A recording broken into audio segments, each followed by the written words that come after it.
You're listening to Creating a Universe, a Love Anarchy podcast hosted by William J. Rogers. On this show, we follow the journey of creatives, artists, and entrepreneurs who are making a name for themselves in the ever-evolving landscape of today's industry. Featuring an insight into both Love Anarchy and the Labaniverse music universe, as well as the individual projects and stories of each of our guests, from the music industry and beyond.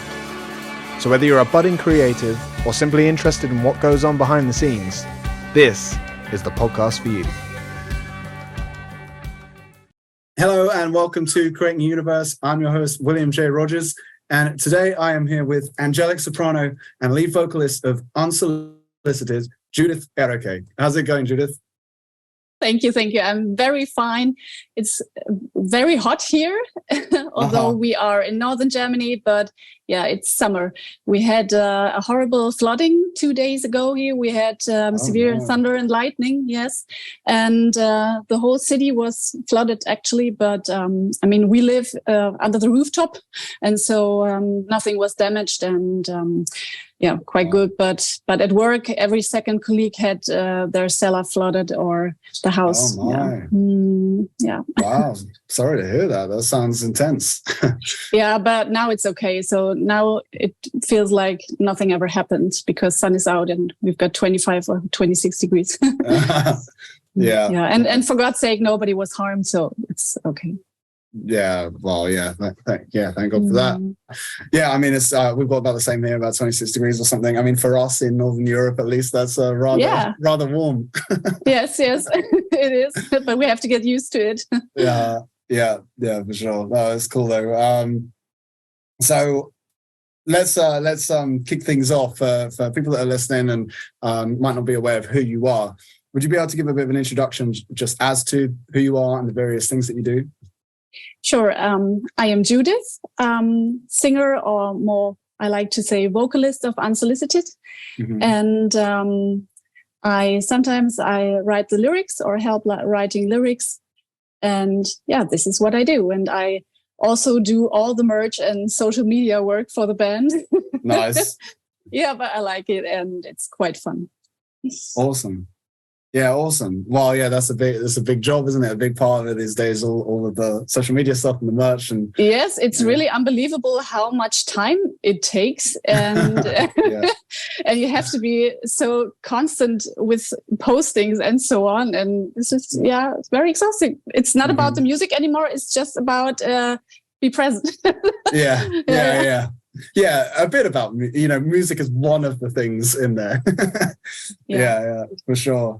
Yeah, well, so for people that don't know, then Unsolicited, you released your debut album, Reflections, right? Just this year, I believe.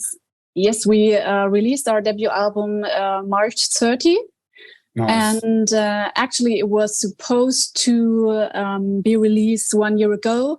But life is life, and some of our band members became parents and have little babies, and house. And yes, I mean it takes time, and so we had some technical problems on our way, and you can't just plan anything. So we're not pros, so it was okay.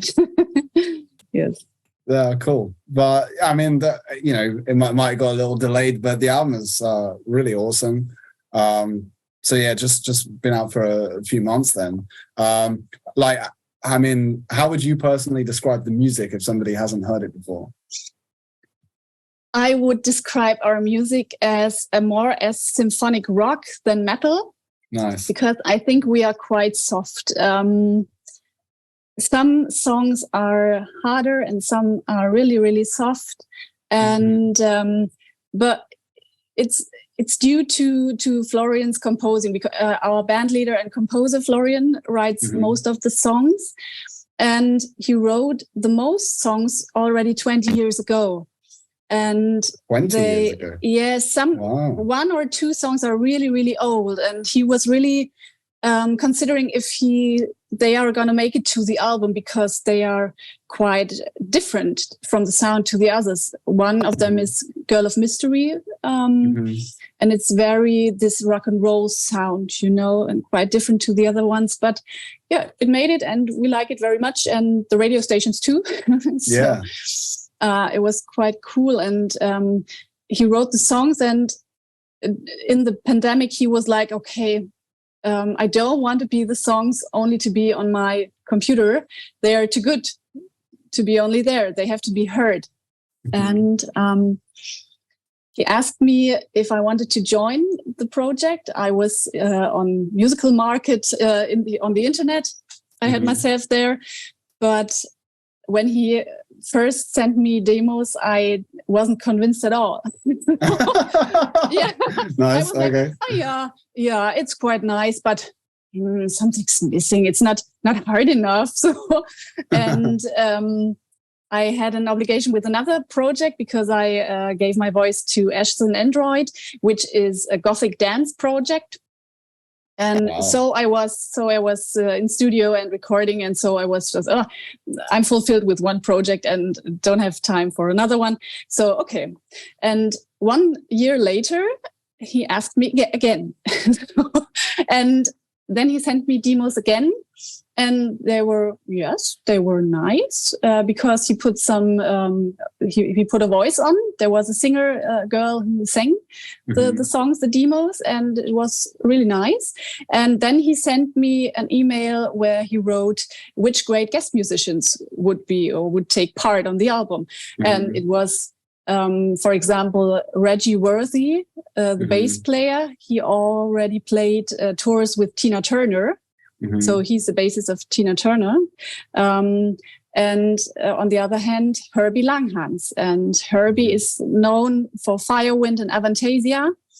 He sings songs with Tobias Sammet and so on. And I wrote, wow, Herbie Langhans. And I was supposed to sing a duet or some duets with him. And I was like, oh my God, this is the chance. I gotta take it. I gotta take it. And so I was convinced quite easily. And I said yes, let's have a try. And so I spent the pandemic actually in Florian's wardrobe, or in the wardrobe of his wife. The DIY vocal booth. Yeah. And so we recorded the first songs. Yes.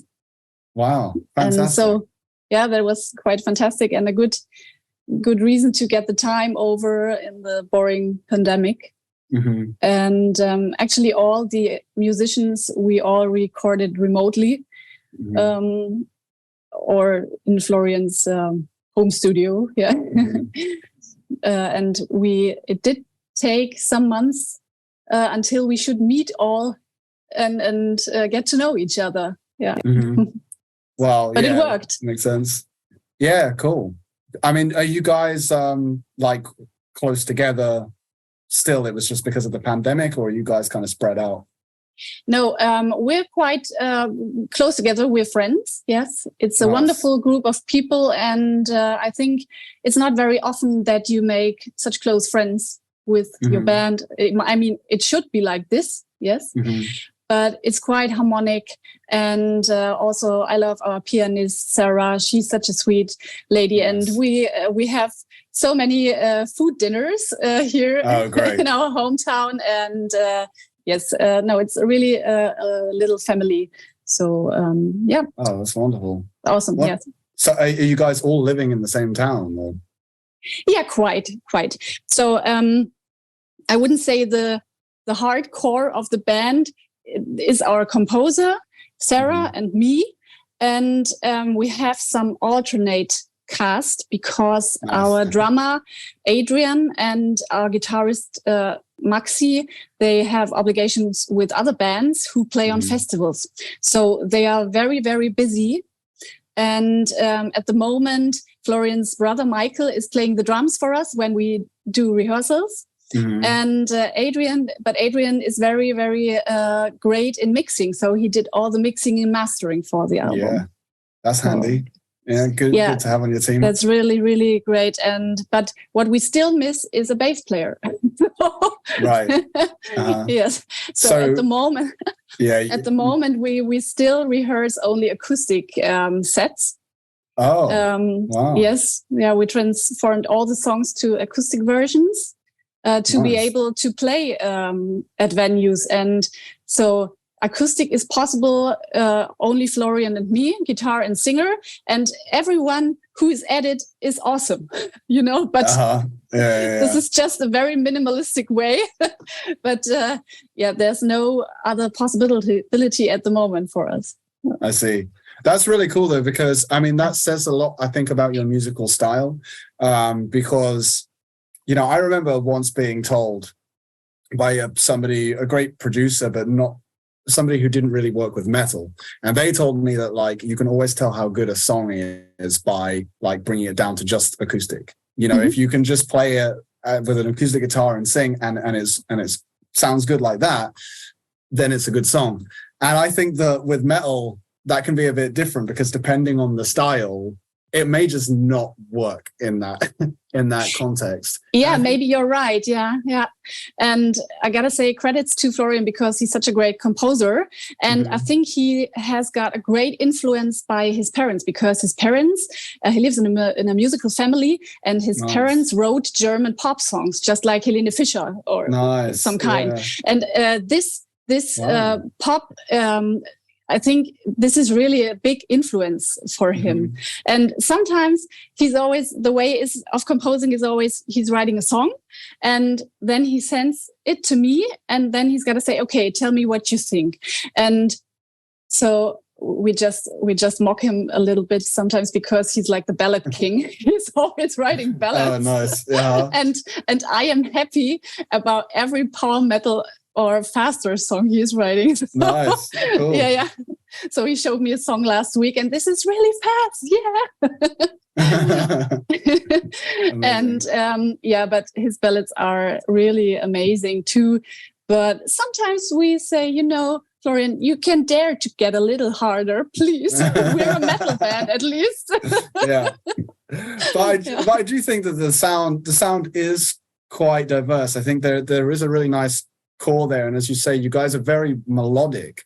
But over the album, there's just 8 tracks on the album, but there's quite a lot of dynamics going on there, and you do have faster songs and slower songs, but also you have ones where there's a lot of harsh vocals and things like that. You have ones where you're duetting with Herbie Langhans, as you said, which is fantastic. And as you say, like Girl of Mystery, more like kind of rockin' track. I really like that track. I thought it kind of broke the album up nicely. Thank you. There is quite a lot of dynamic there. Yes, of course. But the next songs, I can tell you, they will be more harmonic and more, the whole album will be fit together, really. Okay. And we found a style, I think, or Florian found the style. And, he knows my way to sing now, and he can adapt to it, and I can adapt to him, and just as our keyboard and guitar does. And Yeah, I suppose that's the way you can kind of start to refine a sound. By the sounds of it, this album was made up of material that's kind of spread out over years, and it's kind of been pieced together almost. Yes, of course. And we left out 2 songs. So it would have been 10 songs actually, but we weren't quite happy with them. And so we got to work on them again, and they will make it then to the next album. Yes. So they will be the oldies on our next album. Nice. Yes. Okay. Cool. So, it's kind of come out of the pandemic, which obviously, there was, you guys are kind of being more socially distanced and stuff as everyone. You've got into the project more, and then you've put this album together. So you said that you rehearse acoustically. So you meet up and do that, I suppose. is performing live together as a band a part of your guys' plans, or is it more of a studio project? How do you see it? Yeah, actually, it started as a studio project. Mm-hmm. And at the moment, I really would say it is more a studio project because of the family situations of the band members and of the missing bassist and so on. I would love to go on stage because I'm such a stage pig, we say in Germany. I don't know the English word for it. That's funny. Yeah. But and I think the other ones would love to, but yeah, it's really hard to find appointments where we can rehearse together. This is not quite regularly possible. We try every second week actually, but it's not working all the time. Yeah. And then we start again, and then we have to rehearse again every song. You start when there is such a big gap every time you start anew, and it can be kind of frustrating. But now I've got the feeling we're getting better and better, and everyone is rehearsing their parts at home. I mean, I sing the songs, I learn the lyrics, and now, for example, there is a christening next week, and we play at the christening in church. So, but it's unsolicited. Cool, unsolicited goes Disney, right? but anyway, it's fun, and of course we're musicians and we want to play, and so we play at church. So wow, sounds nice. Yeah, cool. All right, so you are getting out there with your acoustic set then. Yeah, there is a little gig planned for November. We have a nice art gallery here around the corner, and they make every last Friday in the month, they have an artist evening, and there is live music, and they asked us to play there. So it's really a small venue, but it's a nice occasion, and we're going to play maybe a metal Christmas song acoustic or so because it's then almost Christmas time. Metal acoustic. It's almost like you're going to metal it up and then unmetal it again. Yes. It's magic. Nice. In music is everything possible as long as it's fun. And I think we're out of this stereotypical world. I sometimes have to fight with my look because I'm not black-haired, I'm not pierced, and no tattoos. And everyone is like, okay, you sing metal? Like you're a Barbie. But no, I'm not such a Barbie, And then I start singing and they're going to say, okay, where does this come out of you? Yeah. Sure. Yeah. But I mean, I think we maybe kind of slightly touched on it, but like in terms of your actual voice as well, like, again, I'm just thinking if anybody hasn't heard you before, I mean, you generally sing with like quite a lyrical operatic style, right? So it's not like you're necessarily singing like very rough, heavy metal singer vibes. No, of course not. I tried growling once, but my vocal teacher was like, "Oh my God, you gotta care." She can't believe it. Or some of the she's in an opera choir and here at the theater, and I think they don't know that you can combine it. So I'm really excited. I booked myself for the lesson with David tomorrow. David Ehreke. Yes, right. And I'm really excited, and because he's got so much more skills, I guess, in the mixing or in that it's possible to growl and to sing classical. Yeah, but I'm originally classical trained and I've got a classical education. But for belting, for pop songs, I've got now a new vocal teacher because they don't know how to combine it somehow. I don't know why. Yeah. Right. Yeah. Cool. Yeah. I mean, I suppose it's almost like it's that Nightwish phenomena, right? Where, these styles kind of came together, and ever since then it's sort of become more and more popular and common, and, singers blending these techniques more and more. Ultimately, it just creates a more advanced style in a way. It's more expressive to be able to cover more ground. So, Yes, of course. To that time, it was absolutely new. And when I listened to the Nightwish album, I think it was Oceanborn. I was like, oh my God, this is perfect. This is what I love. This is metal combined with classic singing. And it was so new. And then years and years after, so many singers copied it, of course. And I copied it too, but I was singing classical before. So actually the great inspiration was Phantom of the Opera. I think it is the musical I've seen the most, like 5 or 6 times. And and then this was my classical inspiration. And then there came Nightwish. And when I was a teenager, I listened to him. I had a gothic time where I painted my hair black or dyed my hair black. And I was always with black makeup, like gothic emo. And but it helped me, to get through the teenage time. Because I had always to do with bullying at school. I was always the largest and the skinniest girl in school. So I decided to make myself an outsider because I felt comfortable, or I was seeking a role or something that would comfort me. And this was music, and that was Gothic music. And this is so funny because one of the first CDs I bought was a black metal CD, Agatha Damon. I just went into the music store with my mom in that small town. We were living there, and I just went for the cover that looked very nice. It was just a blue background with an angel on it, and I was like, oh, nice, this is a metal CD, I'm gonna buy it. And then I put it into the CD player at home, and I was like, not completely what I expected, but that's nice. Yes. I'm committed now. I'm quite unlimited for music taste, so there was no problem. Wow. Yeah, that's good. Yeah, there is something about that, like having that physical CD, because in this day and age where you're skipping through everything, you might hear a few seconds and be like, next. Whereas the fact that you bought that CD and you had it there, you're going to sit there and listen to the whole thing and take it in more, and makes it more of an experience that way.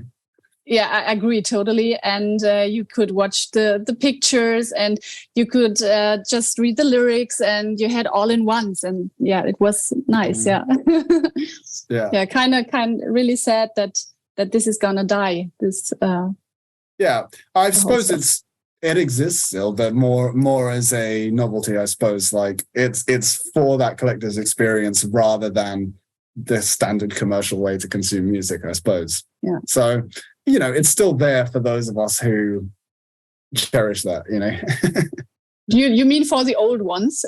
Yeah, I suppose. Yeah, perhaps that's it. Yeah. Right. Well, As we go on to the topic, then I'm keen to get the full context. So, from what I gather, you have had classical training as a singer, and you've done some theater stuff, and you also are into metal. So then you had this kind of moment where these paths crossed. So that's awesome. But if we go all the way back to the beginning, then when did you first get into music? I think I got first into music when I was 3 or 4 years old, because I was always singing and I was always dancing at kindergarten or at primary school. And I don't know if you read the homepage of Unsoulicited, but my first gig was at 3rd grade, I think. And I was watching Disney movies at home with my sister, of course, all the time. And then Ariel came out, The Little Mermaid. And I think it was Carnival in school. And I was really brave. And I said to the others, okay, boys and girls, please sit down. I'm going to sing you something now. And then I sang A Part of Your World. And it was really funny because my teacher years later, she still told me about it and how I was smiling. And she was like, that was so sweet because she can remember how happy this made me to get there and on stage and sing something. Wow, that's beautiful. So that was that's that's you at your core then. That's the kickoff. Yeah. That was the start. So thanks to Alan Menken and the Ariel score. Yes. Wow. Yeah, Disney movies makes a lot of sense. Like, I think that you have, I would say that you have like a really perfect voice for musical theater. You know, you have like a really crystal clear tone, and you know, you enunciate like very, very well and very clearly. So it's really got that theatrical kind of voice. It makes sense that you kind of grew up on Disney movies and this kind of thing. Thank you very much. Yeah, I'm also very into musicals. I love them, and I always wanted to be a musical actor, indeed. And makes sense. And I did.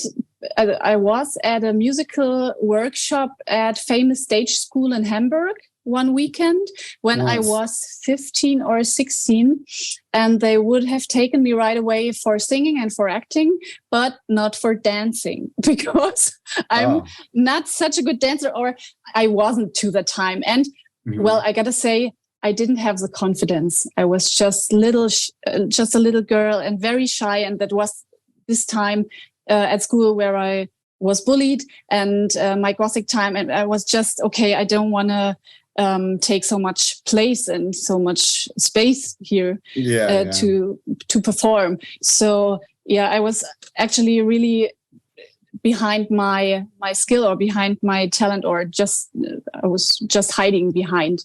And but actually it's sad, but nowadays I try to realize my dream, you know, and it's never too late, and you're never too old for it.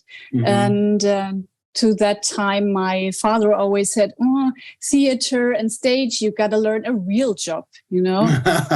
Right, of course, yeah. Yeah, we're a family where everybody has got a real job, or you know. Yeah. Germany as well, especially, is quite a systematic country, right? Oh yes, we are, and that's not always great.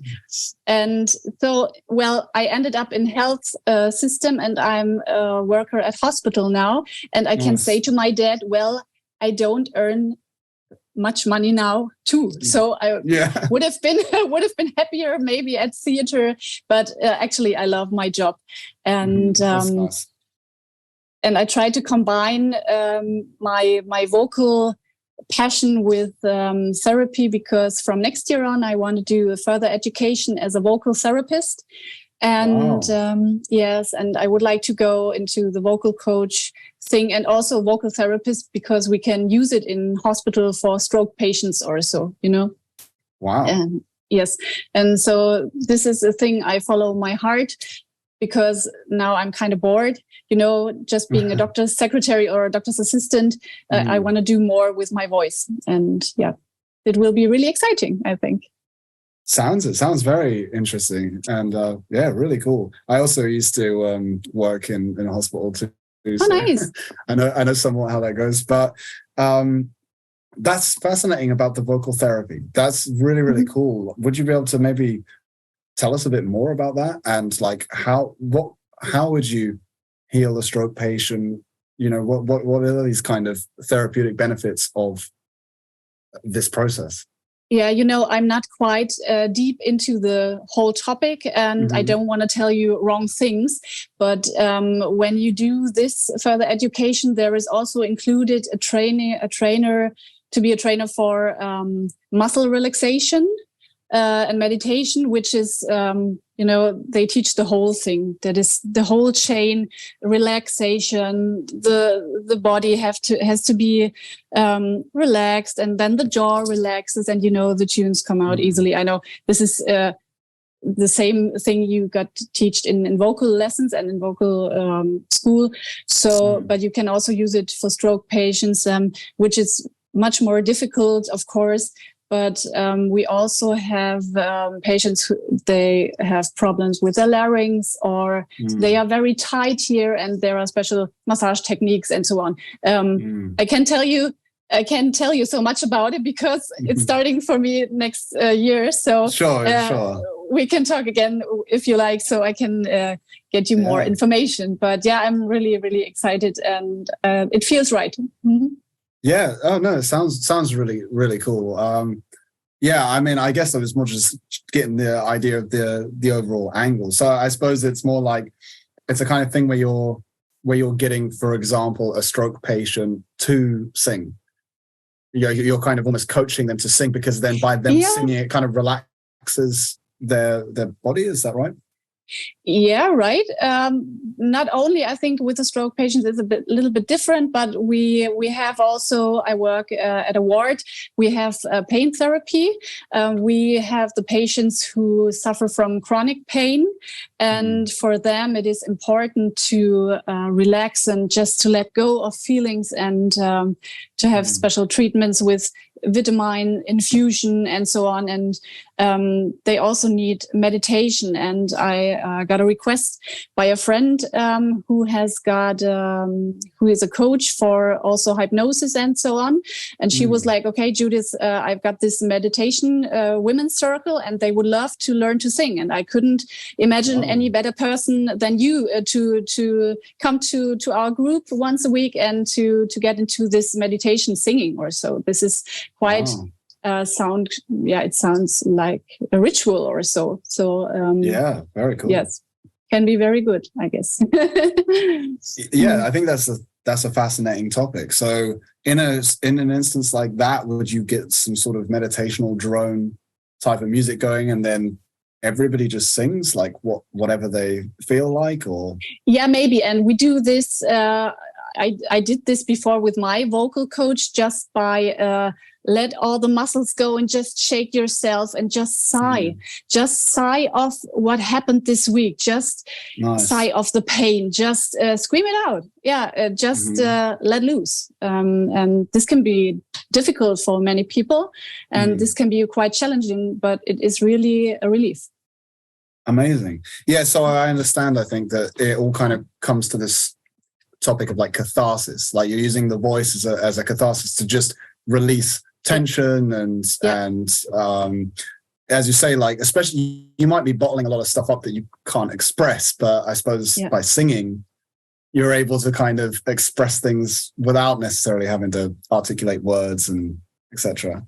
Yes, that's right. But on the other hand, I also recognize when I'm having a bad week, where I'm really down, or I have so much to do at work, and I talked the whole day, then I'm not able to sing very well in the evening. And you have to have a good connection with your body and with your belly to let the tunes flow, to let it all flow. And you have to be connected with your body, and it doesn't work if you're not. So this is quite important, that we stretch before singing. And I guess every vocal teacher could tell you more about this now, but it makes so much sense. And when we're just tight, or when we are sitting on the computer mostly all the time like this, we just put up our shoulders and we're sitting like this all the day, and then all the muscles here are tense and tight, but we don't want this, right? And there is so much different when you take the time for a proper stretching or a proper massage. For singing, it's really a benefit. Yes. So singing is not just singing. There is so much more behind. Yes. Yeah, I really find that fascinating as a topic, especially because, like, in the music world, I think that to some degree it's relevant no matter what you're doing. But with singing, it's like a whole other level, because it's your voice. It's like your biology. You have to keep yourself in good form. So it's a very holistic topic, I think. Yes, it is, really. But it's interesting and it's fun, and especially when you see how you developed yourself over the years. And when I see the first videos from my first band on stage, I'm like, oh my God, who is this person? And no technique, no vocal technique, just throw it all out. And yes, but I mean, this is how we grow, right? And exactly. That's how we want it. Yes. Better than, looking back thinking, oh, I was better then. Yeah, right. That would be a problem. Exactly. It's better to grow. So Yeah, that's really, really interesting. So, okay, then to kind of like pull it back, I want to try and like get a picture of the whole story here. Then, so we know where you're at now, and singing with Unsoulicited and stuff, and we know that you started by performing your Disney concert in 3rd grade. So, where does it go from there? Like, what were your next steps from being like a small child singing, to carry through to your musical journey up until now? Yes. Okay, we had the little aerial thing, and Nice. then I just continued joining all the musical classes in school and all the rock and roll groups. You can see all the written things of my teachers. It was always like, okay, Judith took part at rock and roll group this year. Judith took part at theater group or choir group this year. So Nice. It's really funny when you read all the old stuff. And yeah, I was always trying to be with music and to or acting, like theater. Yes, so it continued until I think I was in 7th or 8th grade, and then I had my first little girl band, which started as a school band, of course, but we had a really, really talented girl there. I think she was like 2 or 3 years older, and she wrote her own songs, and she was very talented. I haven't heard about her actually, which is quite sad, but she wrote her songs, and one of our teachers really was pushing us to go on stage and to record an album. And so we recorded a little album at home where she lived, and it was like 6 or 7 songs. And I mean, the sound was awful and the production too, but it was important for us, and it was fun. And it was just the first getting in touch with studio or with singing in the studio. And we had some small gigs at school and all the school festivities, And then it went along with, there was some kind of gap when I had this Gothic phase or this Gothic time, when I felt not that good. But then I was like, I had a good friend of mine, and she was playing keyboard. And I was listening to metal to the time. Mm-hmm. And I think I was 16 then, or 17. And we were at upper grade in school, and Claudia and me were just thinking, okay, who from the boys in our school look metal? So, and 2 boys with long hair came to our mind. The one is my husband now. Oh, fantastic. and just during a break, I went over to them and I was like, excuse me, you look like musicians. Do you play metal? And they were like, yes, and we are looking for a singer.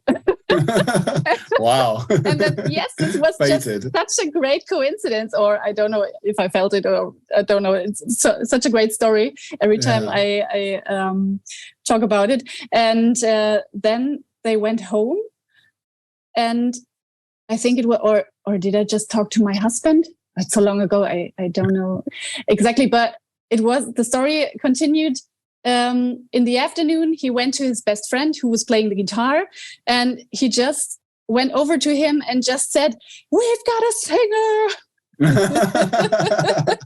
The band is complete. The band is complete. And that was our first real band. And the name was quite harsh. We were Sudden Suicide. And nice. Yeah. But the music was really symphonic metal, like the Nightwish. So, wow, great. And we wrote our own songs, and they were good.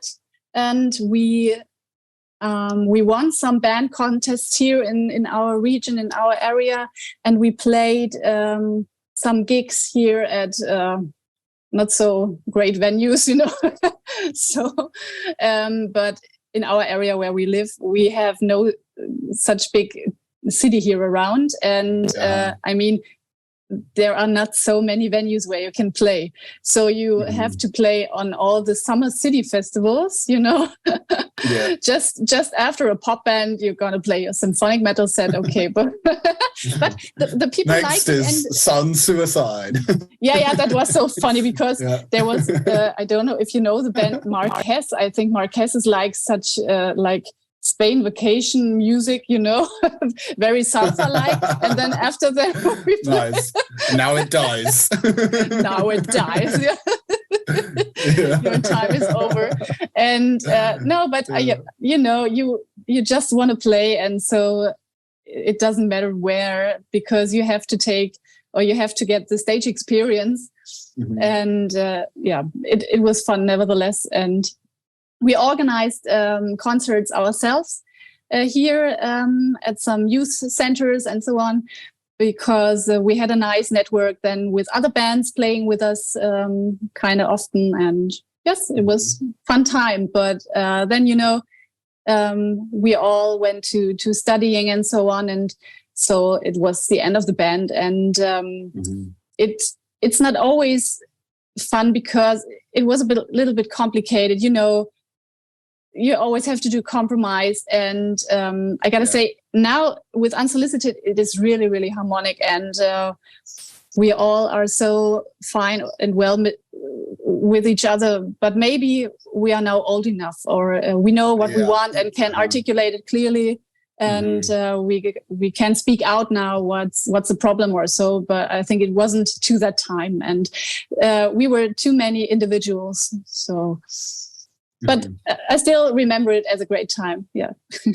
Yeah, sounds it. We got to have those experiences. It's all about that, like this kind of teenage bands. I mean, there's always these like sort of interpersonal politics that kind of goes with the territory of being a teenager and stuff as well. Yes, so. But I think really only few bands make it through these problems, through all the ego and all that you have to adapt to the others, and you have to take compromise. And I think not many bands make it. So I guess it's a common problem many bands have. And, have you seen the Metallica documentary? Some kind of no. But Michael, our drummer, told me about it, and he said that the drummer was such an asshole. Or It's just all egos and arguments and interpersonal politics, and they have like a band therapist, basically. This dude that is getting paid a lot to sit there and just like try and take the whole band through therapy, and then it's funny to watch. It's funny to watch, but they sort it out in the end, and they kind of managed to work through it, and they're still going now, But it's certainly funny to see like the biggest band ever in metal, also going through this, Yeah, of course, but I don't know, I don't know what might makes with the people. So I think they were maybe before they had a big ego also before, but it then comes out after you got some might, or yes, you need really friends or a family who takes you down and says, okay, now calm down. You're just a musician, so you're not God, right? And maybe if that fails, you just you have your head in the clouds all the time. Is your husband still play music? Unfortunately not. He's more into board games and so on, and nice. He's fulfilled with his board game groups and so on, and Magic, and cool. We have a drum kit here, an electric drum kit here. He plays from time to time, but he doesn't want to have the obligation to go to band rehearsal 1 or 2 weeks. So it's okay. It's totally understandable. Yeah. Mm-hmm. Yeah, I think it's an interesting thing. It's different for different people, but I do understand more and more so actually people that have this kind of opinion that they like having music as a hobby, because then you actually get to enjoy it, because if you're trying to if you're really trying to make something with it, it's so difficult yes, that it can really get demoralizing and take the enjoyment out of it if you're not careful. Yeah, exactly. And I mean, it's the chance that you really get famous is so small. So you got to focus on enjoying the music. And what I enjoy most about it, I think, is just getting to know so many awesome people, just like here in the group now, and to connect and to talk about experience and to grow through it. And I think this is sort of the best part of it. Yes. Mm-hmm.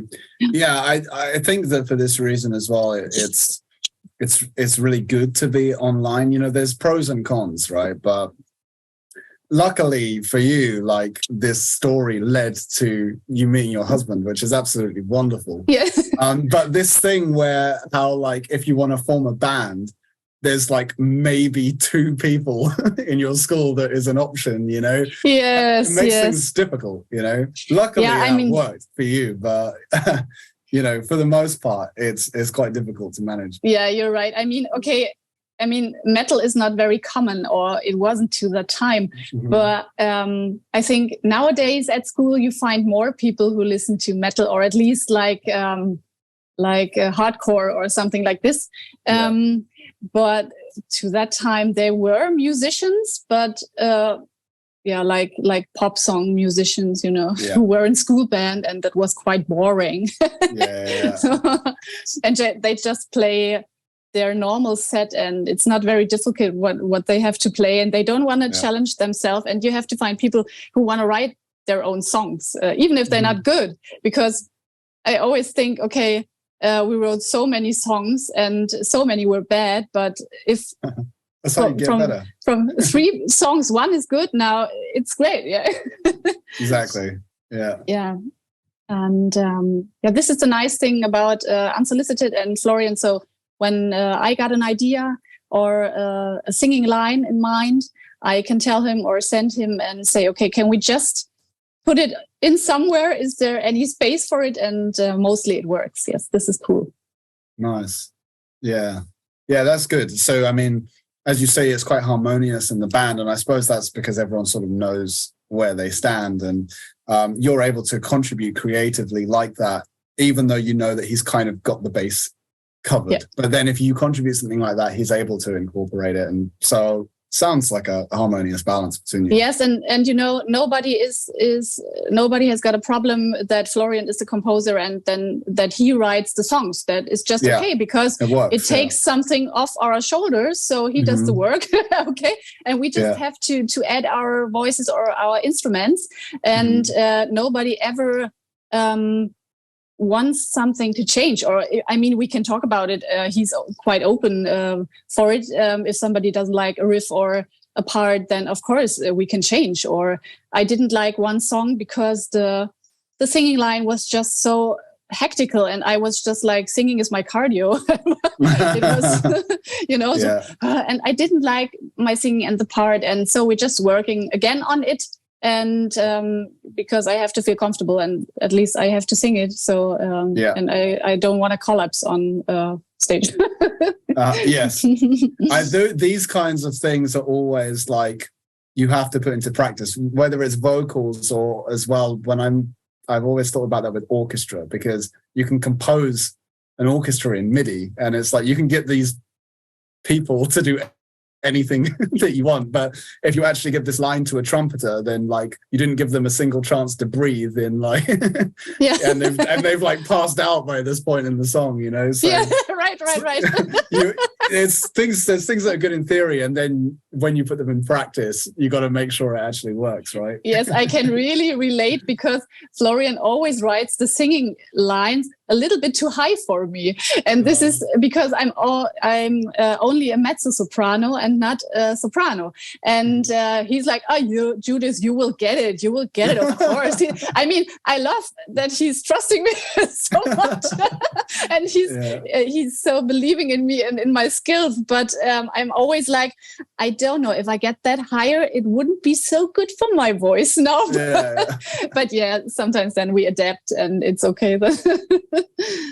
So for the most part, does he write the melodies and the vocal lines and like some lyrics, or how does that process normally work?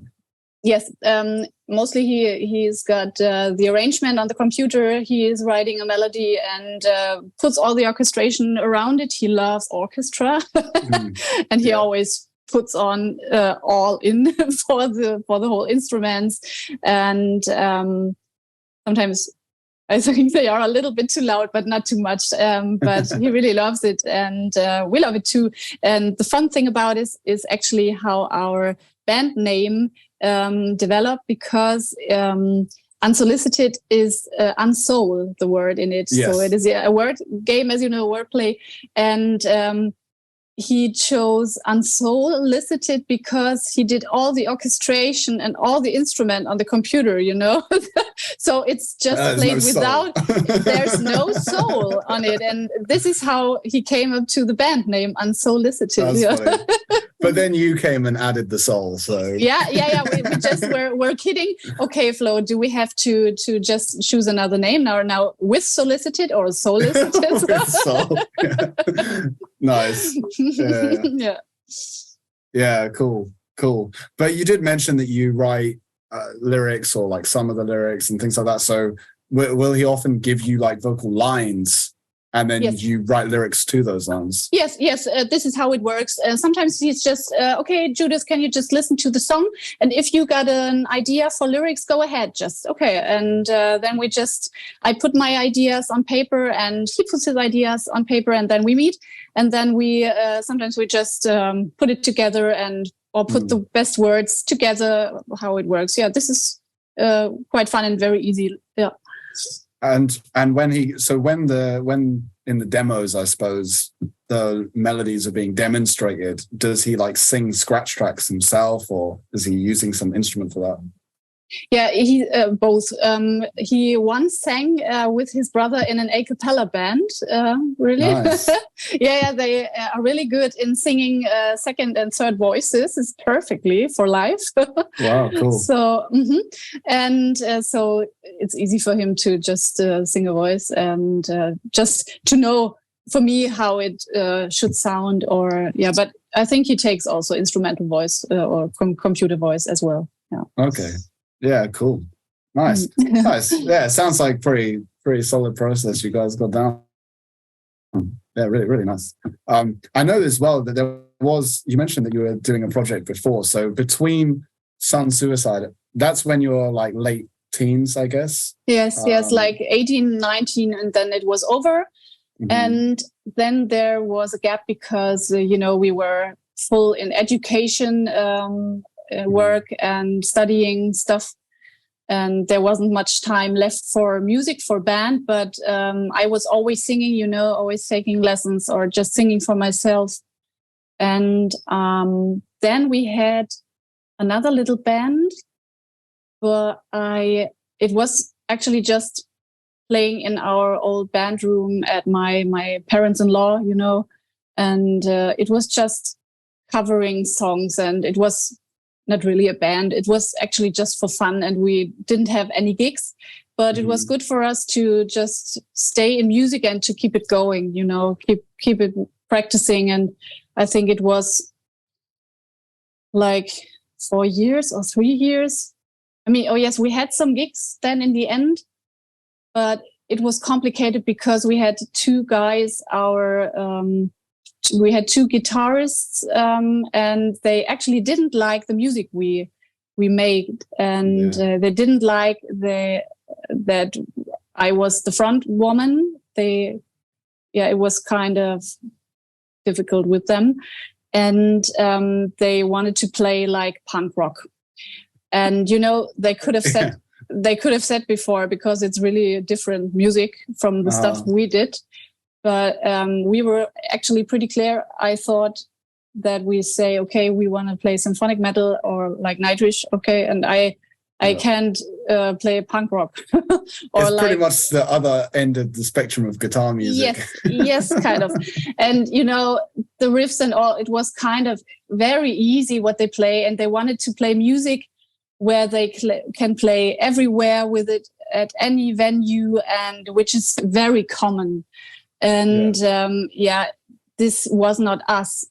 Mm-hmm. And you have to be authentic, and you just lie to yourself when you play music you don't like, and you don't do it that properly. I mean, it's just sounding bad because what's the point? It's not with the whole heart, right?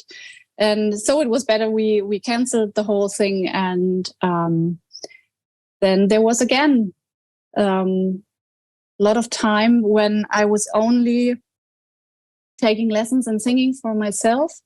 But I had obligations at work. I got a better position at work and so on, and I was throwing myself fully into work.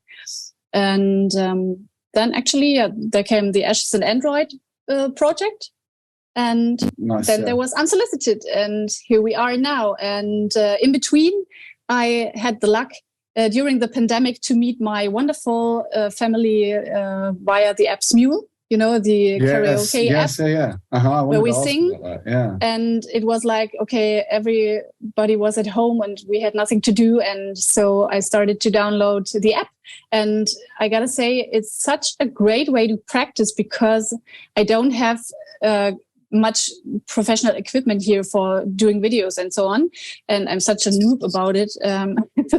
So I started with singing with video, and if I watch the videos from 3 or 2 years ago, I see so much development, how I sing and how I open my mouth. Is my tongue down or not? Do I use my full singing muscles for the song?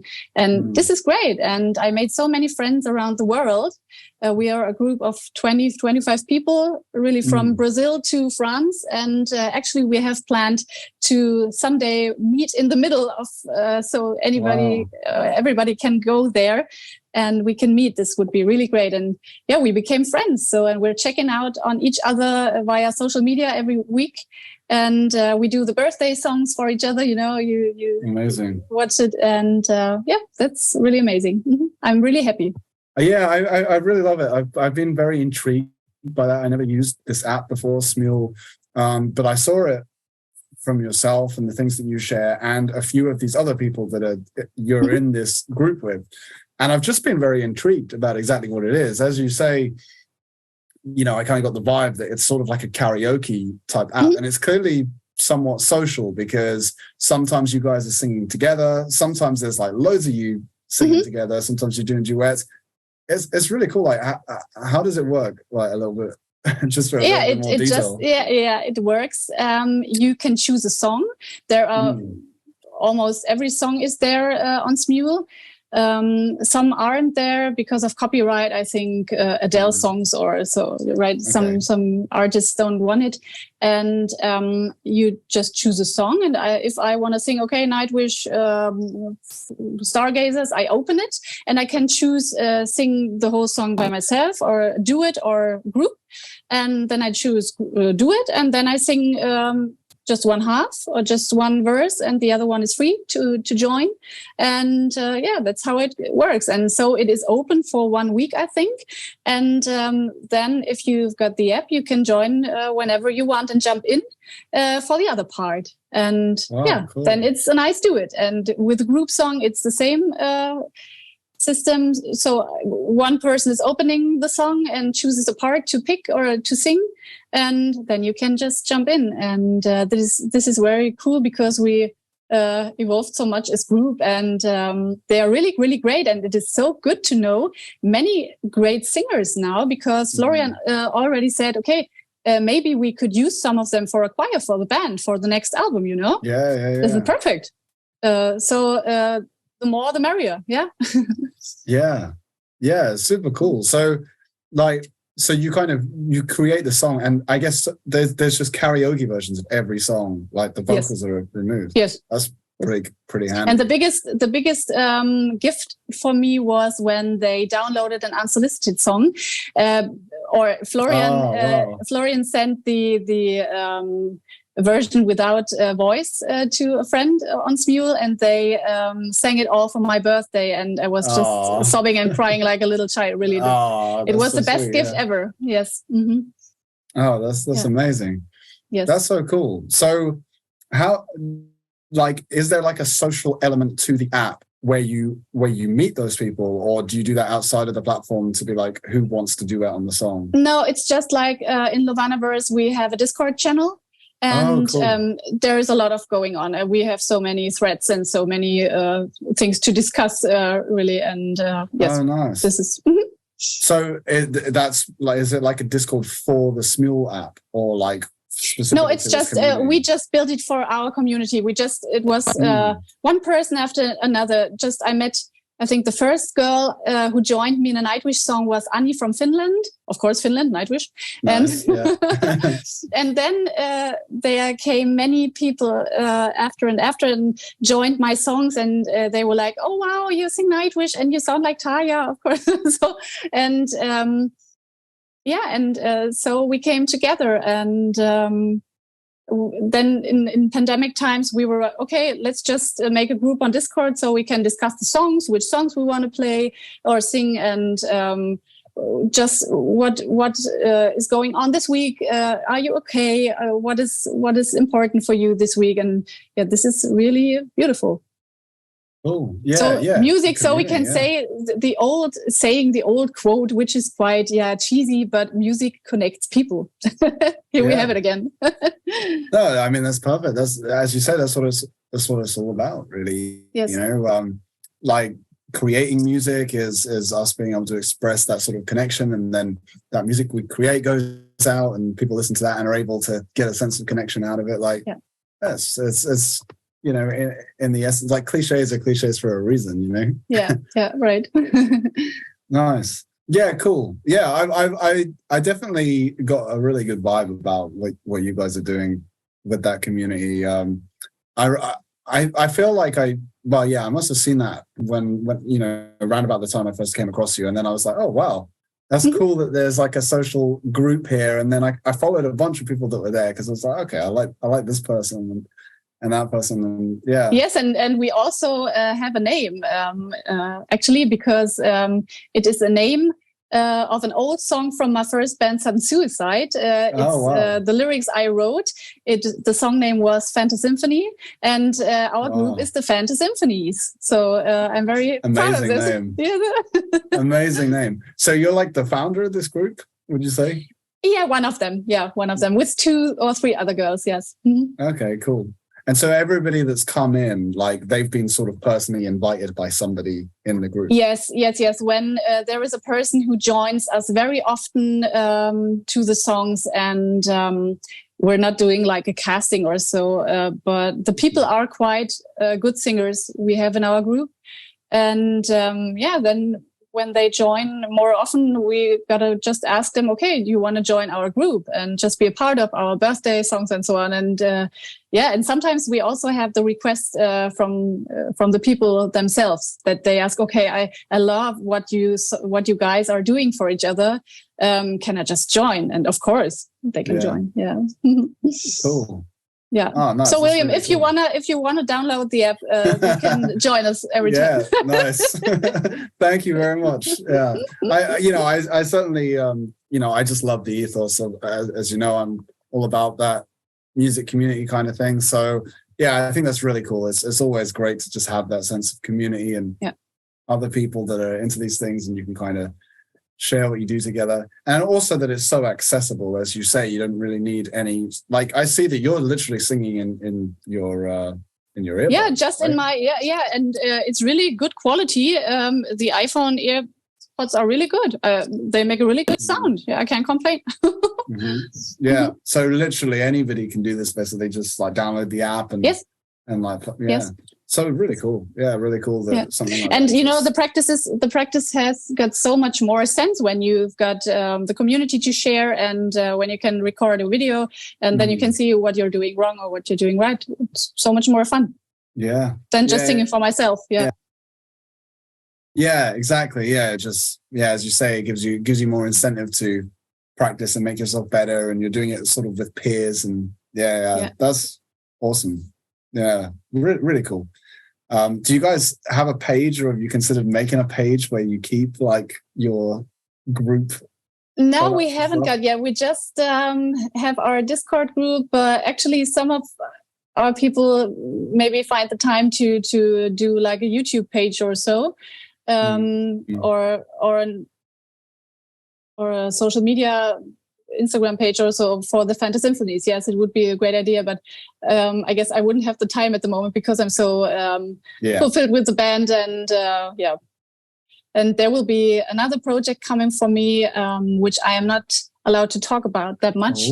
But maybe it will be a little bit black metal also, and combined with opera singing. But it will be exciting, but I think it will be only next year or so. Yeah, that's exciting. Well, thank you for the little teaser. Sneak peek, stay tuned. Yeah, nice. Yeah, and I mean, you mentioned, I think it was before we started recording, but you mentioned about like watching the podcast with Etvas and stuff, and I know you were speaking with Victoria, so they've got that kind of operatic soprano / black metal thing going on as well.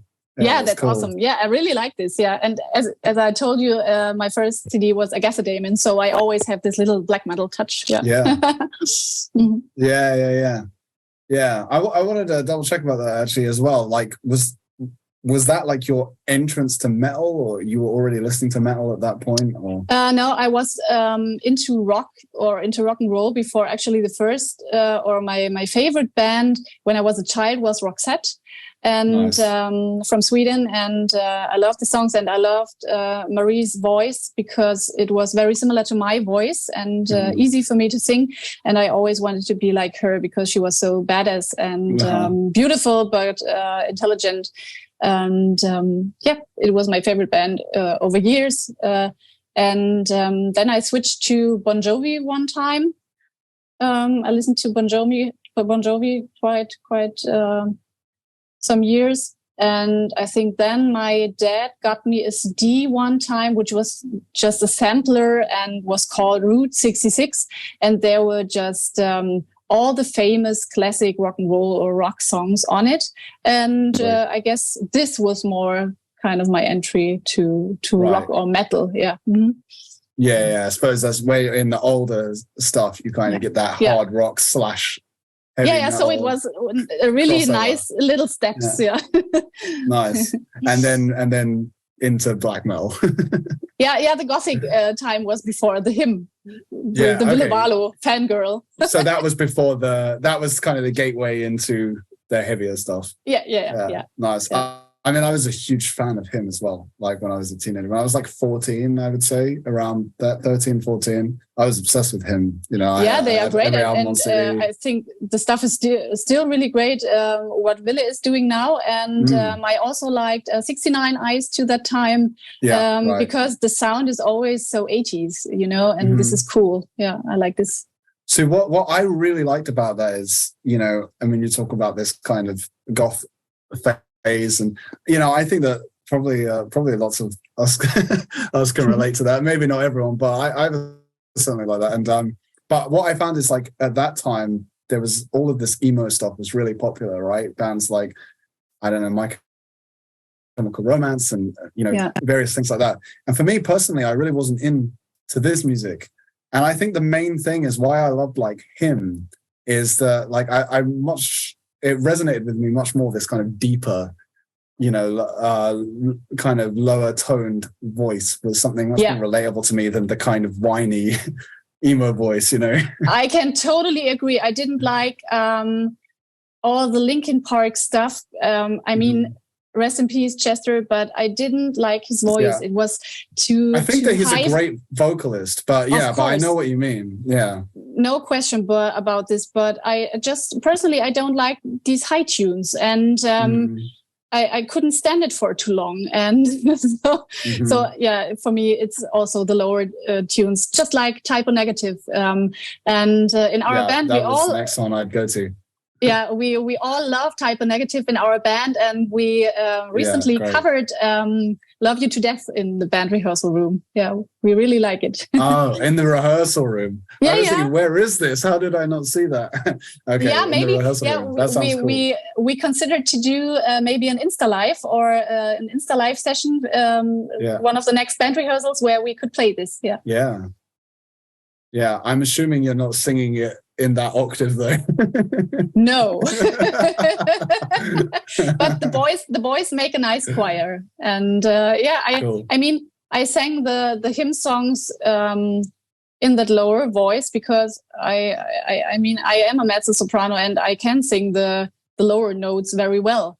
Nice. Easier for me than the very high notes. So all the girls in our mule group are always very high, and I'm sometimes very jealous of it. But they are always okay. Judy can sing the lower notes, so perfect. Nice. And I can sustain them.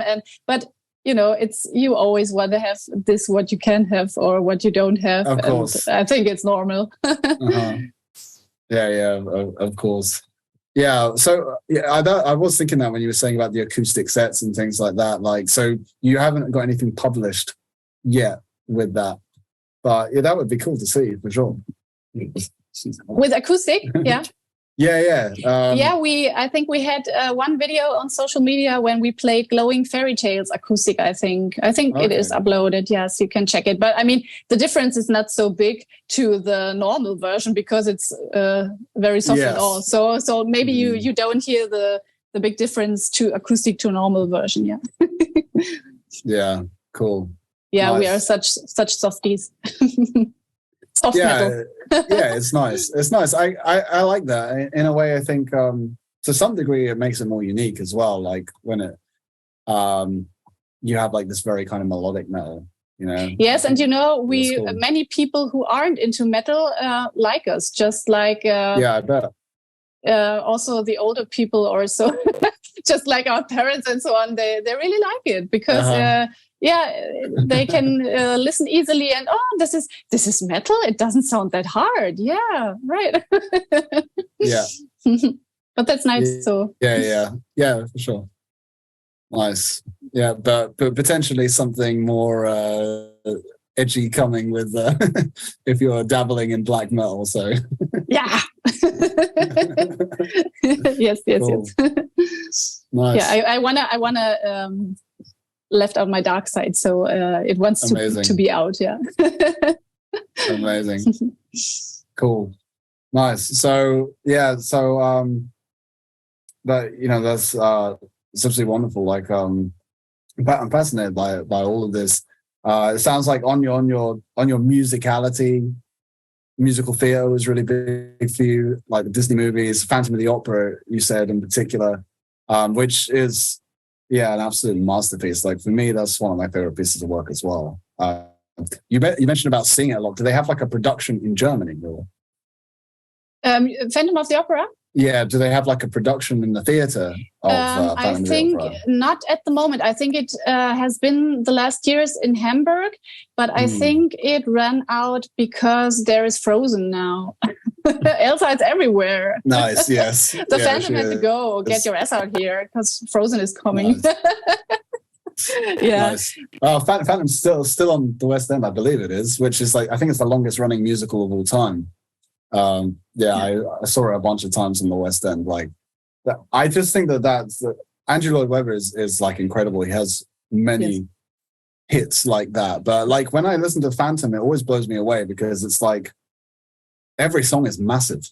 You know, like the melodies. Like I just think Andrew Lloyd Webber's, you know, one of the best melody writers that's ever lived. Yeah. Yes, I agree. But there are also many other composers like Howard Shore, Danny Elfman, Hans Zimmer, which I saw recently. Soundtrack composers. The master. I saw. You were at the concert of Hans Zimmer. It was just mind blowing. It was so amazing the whole evening, and the whole crew was so amazing. Really, it was perfect evening. Yes. They played so long and so many good songs. It's such an epic show, right? I mean, I haven't seen it, but like I've seen it online, you know, for years. They just make such a grand performance out, and there's so many star performers there, like Tina Guo and Guthrie Govan, and you know, just like all the best people in these. Yes, and I have seen Tina Guo before because she was playing with Sabaton some gigs. Oh yeah, and they played. I think she was joining in the song Swedish Pagans, and that was awesome seeing her. And she was like, "Wow, really great performer and sexy and playing so well. And she was awesome. And so I knew her before. And I was happy when I discovered that she plays with Hans Zimmer. So that was kind of cool. But many great composers. And I really got to say, this is a big inspiration for me. I love listening to scores, to soundtracks of movies.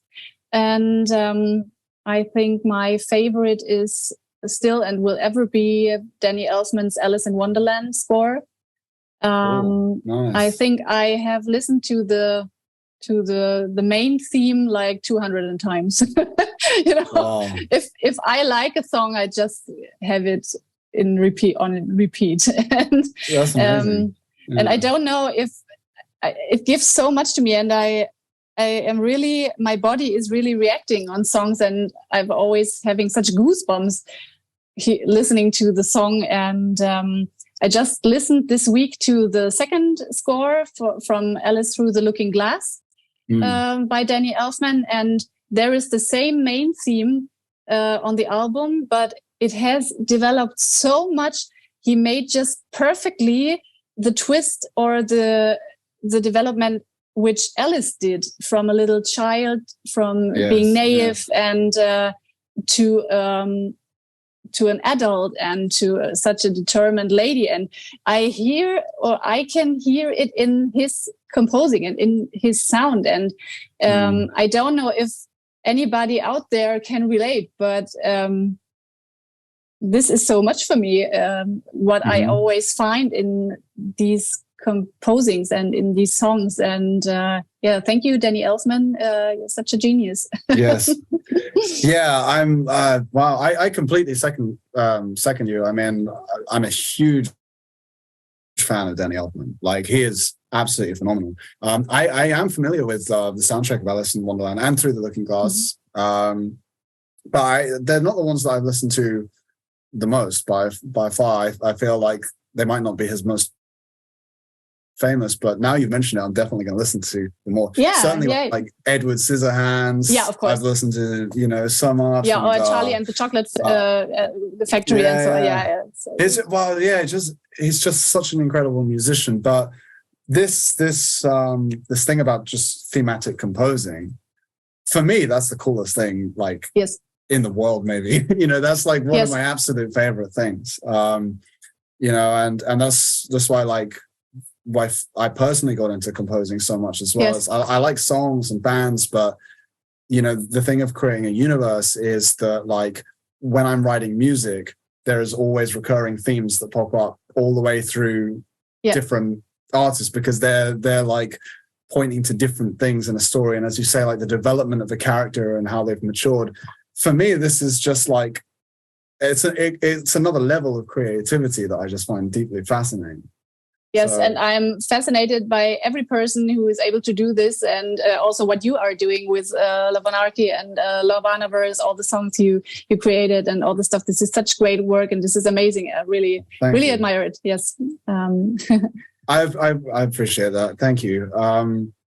But what I'm kind of especially intrigued that you are so into this and soundtracks and such as a vocalist, because if singing is your sort of primary thing, but you're very interested in essentially mostly instrumental music and thematic composing and things like that. So that's really cool. Like, why is that, do you think? And you clearly must have somewhat of a musical mind beyond just singing as well. Yes, I don't know exactly. But maybe if there are no vocals, there is space for you to let the mind wander and just listen closely to the instruments. And the instruments are voices too. And what does the instrument want to tell you now? And actually, the instrument also tell a story. Not only vocals can do. And if you can do this as a composer, I mean, this is just perfect work and amazing.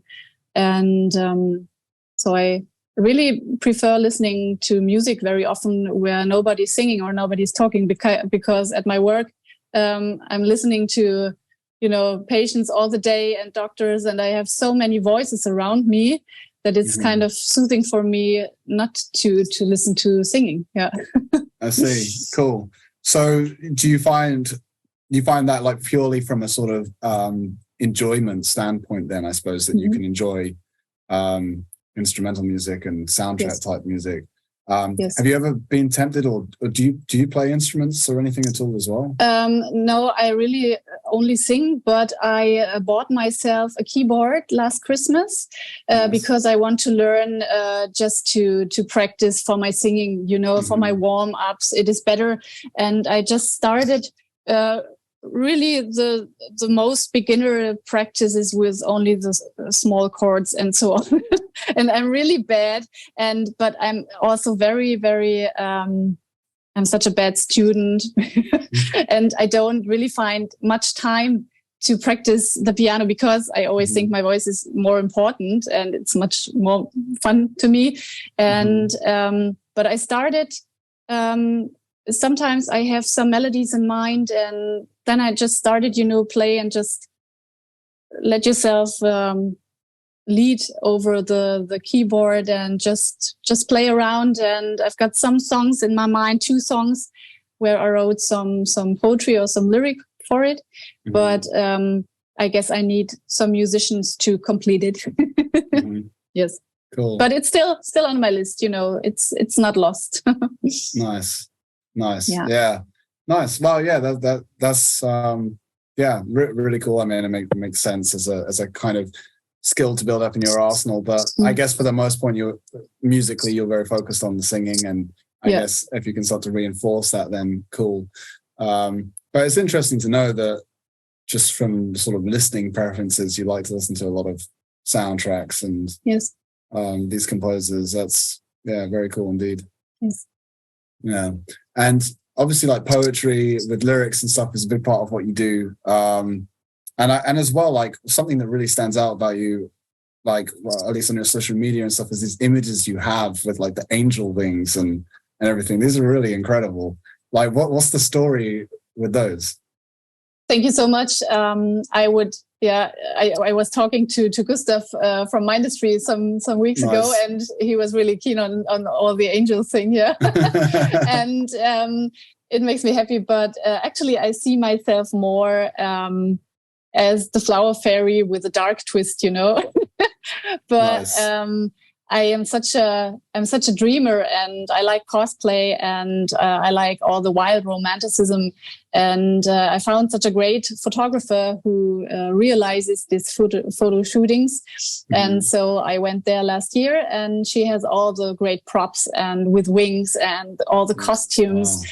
And so I jumped into the lake. We took the pictures, but it was 30 degrees outside, so it was a perfect day to jump into the lake. And and I love things like this. And I was always this dreamer and always into fantastic things, And just like my artist name, Niamh Goldenhair. Yes. Many say Niamh, but it's Niamh because it's an Irish name. It's an Irish name because I have this connection to Ireland because my sister is living there. Nice. And I really love mythology, all the mythology stuff, and especially the Irish mythology. And this name came up one day when we were playing role play game to that time. Nice. And actually, I like the story about the Niamh Goldenhair name in the Irish mythology because it's actually Niamh of the golden hair, and it is an otherworldly woman who falls in love with a mortal man. It is Oisin, the poet king, and she rides with him to Anarchy, which is known as the land of eternal youth, and there they are living, I think, for 300 years or so, and then he is missing his home, and but he's enchanted. So when he goes back and touches the ground, he will grow old again, and they can't see anymore. But she says, "Okay, you miss your family, go back to them." And then he goes back. He travels back to Ireland, and then he sees his father, who has grown so much older and is now an old man. And then I think he is asked to help to roll a stone or to carry something or so. And I think he falls off the back of the horse, and then he touches the ground, and then he grows old immediately, and he can't return to Anarchy. And so Niamh is heartbroken. Yeah. And this is the story, but I like it very much. Yeah. Amazing. Yeah. Yeah. All of this mythology is just such a wonderful wonderful thing. These stories that are so kind of built into our core, it's always amazing. Yeah, there's so much stuff, and so it's so rich to write about. There is always something. You find any story, any name, any god, or so much to write. Do you use this name for the band, Niamh, Goldenhair? No, I actually use it for myself, for pictures or on Smule. And because, Unsoulicited, I play a role as a singer, but it's just like a gimmick. It's okay that my real name is written there everywhere. Yeah. Yes, cool. Yeah, but many people also in our Smule group call me Niamh, so this is okay. I react on those. Yeah. That's cool. It's nice. Suits you. Thank you. Yeah, cool. Yeah, nice. So, nice music and, characters and stories and everything, the dreaming mind. That's wonderful. I can definitely relate. I guess it's something that combines us all, or brings us all together. Yeah. Yeah, exactly. Yeah. Is there anything else in particular that you're especially into, outside of music and whatnot? Yes, I love being out in nature, and I love hiking, really. Nice. And I was born in Bavaria, and so I was always close to the mountains, and I love the sea and the ocean, but I have to go back at least once a year to the mountains. Nice. And so I will drive to the mountains in September or so, I think, to visit my relatives and also go hiking. Because it's nice, because when you're up in the mountains, you just have a nice view over the things, and you just feel so small in front of the big mountains and the nature, and that makes you humble. Yes. Yeah. That sense of perspective. Yeah. And it's good. You can kind of be in the moment more and breathe in the fresh air. Yes, and it's like meditation for me. I have to move. I'm always such a squirrel, and I need to move. And if the hike is a little bit more difficult, it's better because you have to focus on the way. And this is great. Yeah. And I don't know. We also do. I don't know if you know geocaching.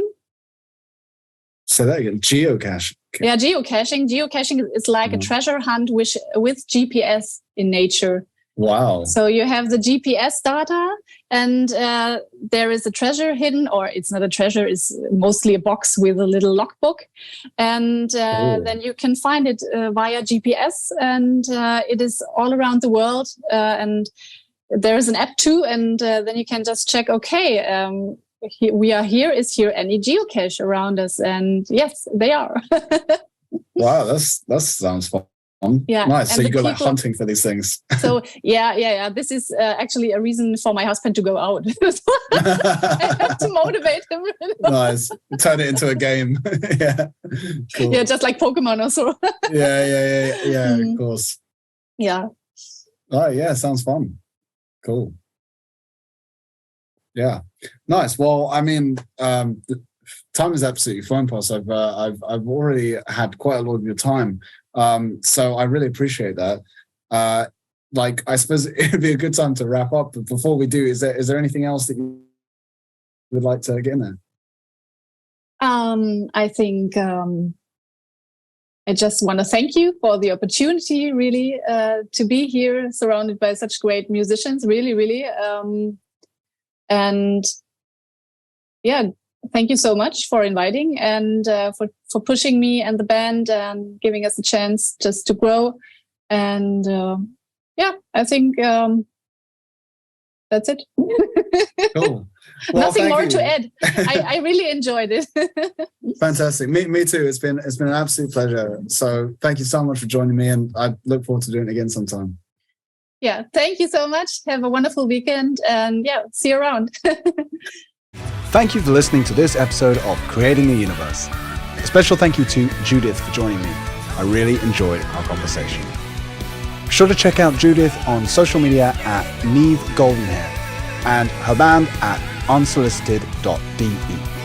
Links will be in the show notes. That's all for this one. I'll see you next time.